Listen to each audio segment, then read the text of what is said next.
Hey everybody, tonight we're going to be talking about one of the most common things that I hear in my office that maybe you've dealt with, maybe you've heard of, maybe you've Googled, but we're going to be talking about, not just yet, something that causes more loss from work, more pain, more dysfunction, and alterations in activities of daily living than any other human disease. Be surprised that that's actually arthritis. So today, that's what we're going to be talking about. There's many different kinds. We're really going to isolate this down to more than one more specifically than the other. But I want to walk you through, if you have osteoarthritis or any of these others, what you need to know, how chiropractic care can help, what else you can do outside of the office to improve, once again, your quality of life. Not just, hey, make the pain go away. Because that's not health care, that's sick care. So, let's break this down. On our Spinal workshop, we're going to break it down to you in a few different categories. The first thing, what's arthritis stand for to begin with? Well, if you look at the root word of this, arth being joint, and itis, again, or it is swelling. So joint swelling. It's basically all it is. So therefore, if you went to your doctor and they were to tell you have, or if you told them, I have a swollen joint, they're probably going to go through and figure out and say, hey, it's arthritis, which they inadvertently use a different word to tell you the exact same thing that you're describing.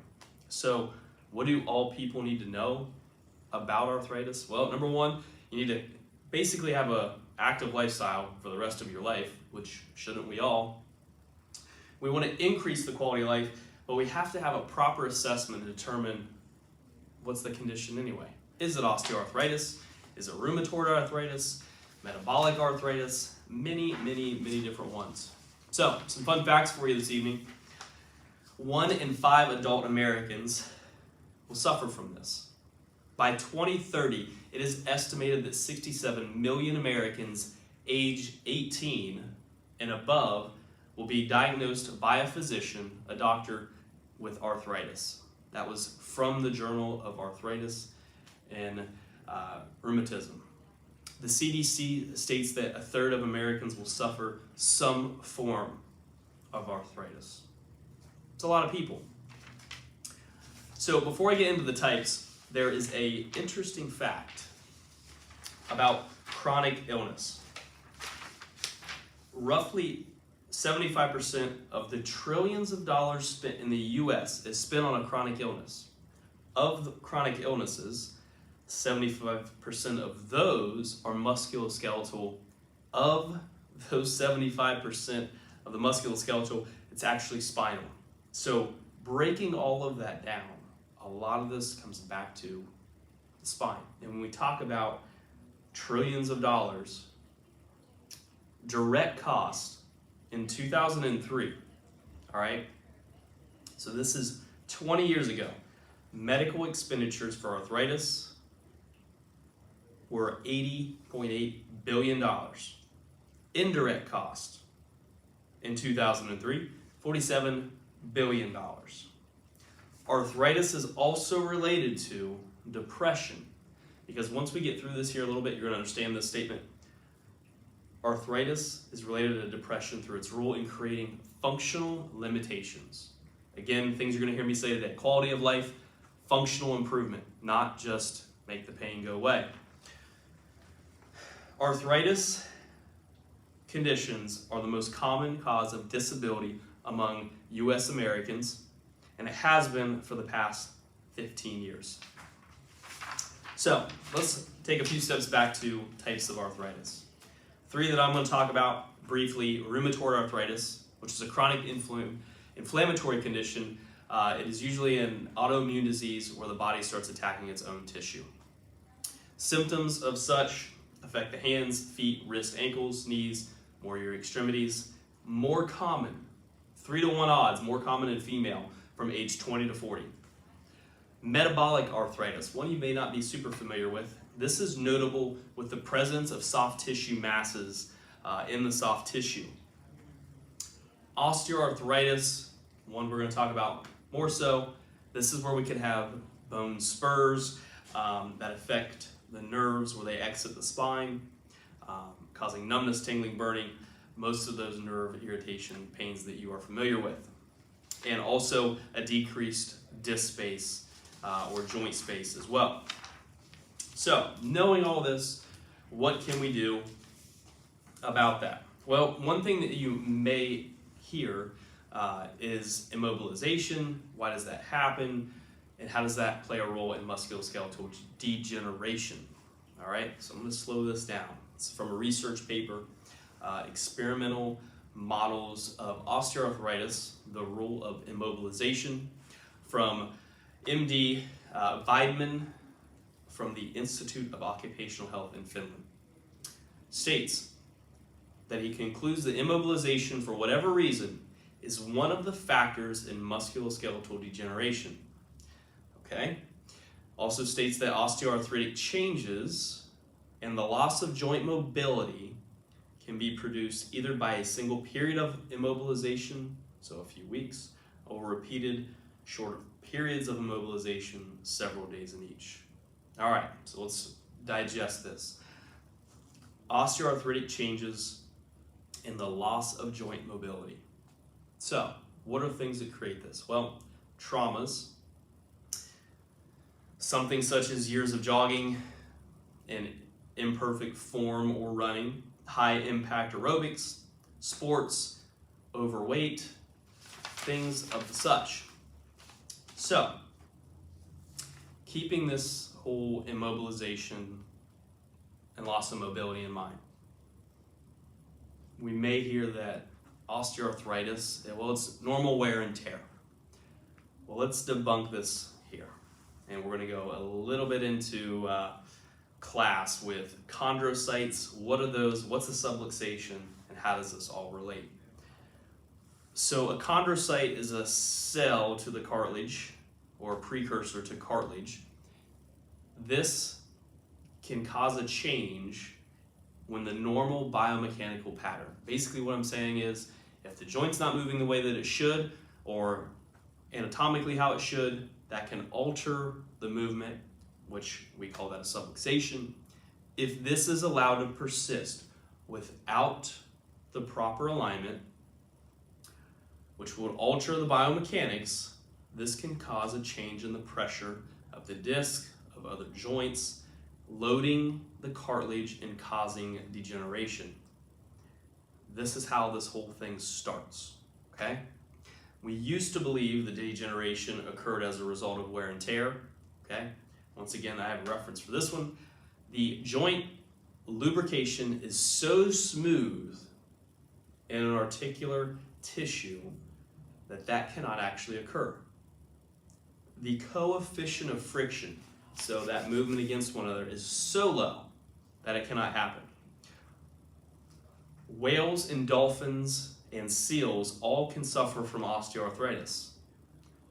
This proves that the wear and tear theory cannot be the cause, as they are supported by water. It is the subluxation that triggers the arthritis. This is from Osteoarthritis, a review of cell biology. This was from 1984. So, thinking, well, is it wear and tear? Well, it's just arthritis. I hear that so often. Yeah, I've got arthritis. Well, the things that we need to know, what we can do about that. One, you heard me mention earlier, we have to live an active lifestyle. So, we want to continue to have a proper posture, proper joint alignment, so that the biomechanics work the way that they're supposed to. So, back to the age thing. There was a study in the American Journal of Sports Medicine that found major declines in sports performance didn't occur until after age 75.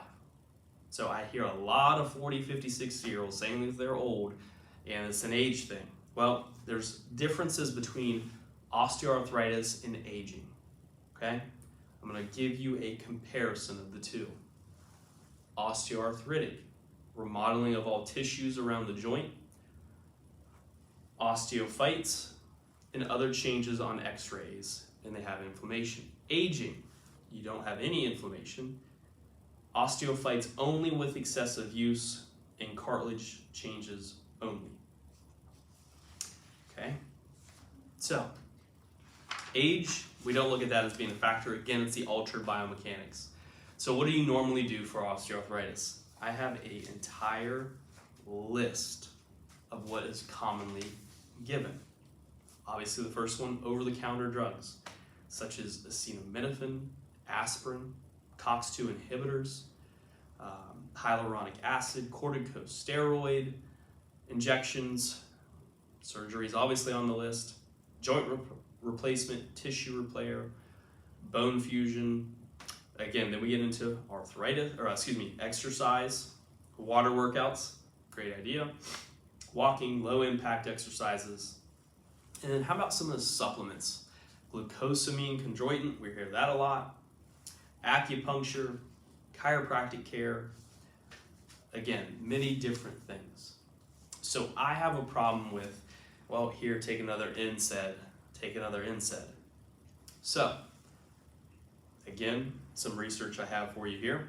The higher the dose and the longer the use of an NSAID, non-steroid anti-inflammatory drug, like aspirin, the greater the joint destruction. The therapeutic dose, 2 to 4 grams daily, this is very high and can lead to a toxic manifested as tinnitus, ringing in the ears, gastric irritation, okay? Some of the other commonly used ones are Motrin, Advil, Nuprin, Naproxen. So, the NSAIDs work by suppressing prostaglandins and related compounds involved in the production of inflammation and pain. What happens long term? This has been associated with an acceleration of osteoarthritis and increased joint destruction. So you're taking it to help that you are essentially pouring gas on the fire. So, not to mention other, for a few bullet points, inhibiting cartilage repair, allergic reactions, gastric bleeding, kidney and liver damage as well. So, when we look at all this, we need to make sure that we take care of our joints, in that regardless of our age, even degenerative joint disease affects many people under the age of 20. Research has proven that 10% of incidents of identifiable radiographic osteoarthritis in a random age group from 15 to 24, that actual degenerative changes may be noted in years earlier than the x-ray findings show.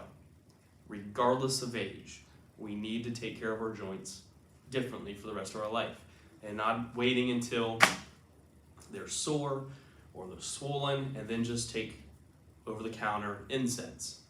Number one, we need to live an active lifestyle. Number two, we need to make sure in that lifestyle that our joints are properly maintained and in the correct alignment.